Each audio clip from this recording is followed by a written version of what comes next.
콜록콜록. 우리 몸의 호흡기는 외부에서 침입하는 자극 물질에 대해 끊임없이 방어합니다.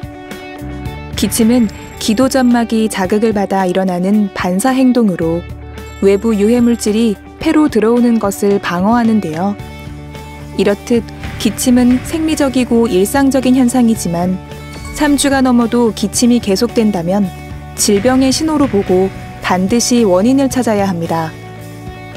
그 첫 번째는 바로 천식입니다. 네, 천식 중에 호흡곤란이라든지 쌕쌕거리는 천명음 같은 전형적인 천식 증상이 없이 기침만 하는 그런 경우가 있는데 이런 경우를 기침형 천식이라고 합니다. 기침만 하기 때문에 진단이 쉽지 않은 경우가 있는데 주로 야간에 기침을 많이 한다든지 마른 기침을 주로 하는 경우에 기관지 유발 검사 같은 것들을 통해서 천식이라고 진단할 수 있고 이런 경우에도 다른 천식이랑 똑같이 스테로이드 흡입제라든지 기관지 확장제, 항히스타민제 등 다른 천식약들을 사용해서 효과적으로 치료할 수 있습니다. 소화기 질환도 만성 기침의 원인이 될 수 있습니다. 바로 위식도 역류 질환인데요. 위산이 식도와 기관지를 자극해 기침을 유발하는데 속쓰림, 화끈거림 등의 증상과 함께 침을 삼킬 때 이물감이 느껴지거나 아침에 기침이 심한 편입니다. 이런 경우 위산 분비를 억제하는 치료가 도움이 됩니다.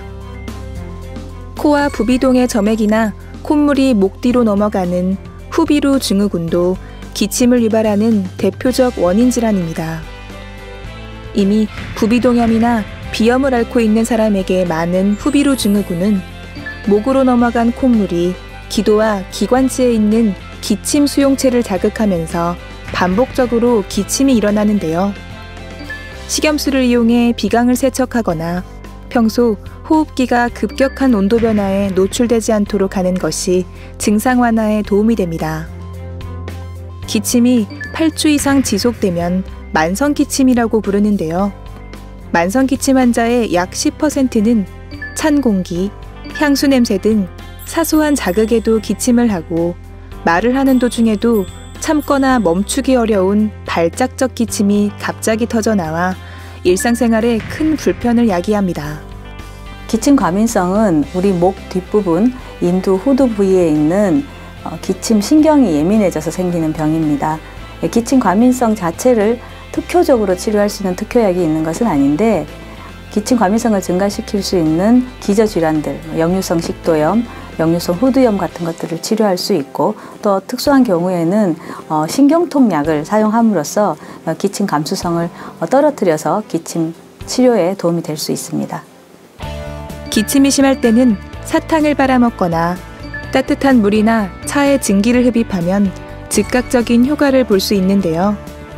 평소 스카프나 목이 올라오는 옷 등으로 목을 감싸 따뜻하게 유지해주고 잠을 잘 때는 완전히 누워 자는 것보다 상체를 비스듬히 세워 자는 것이 도움이 됩니다. 콜록콜록 기침주의보. 다른 질병의 위험 신호일 수 있습니다.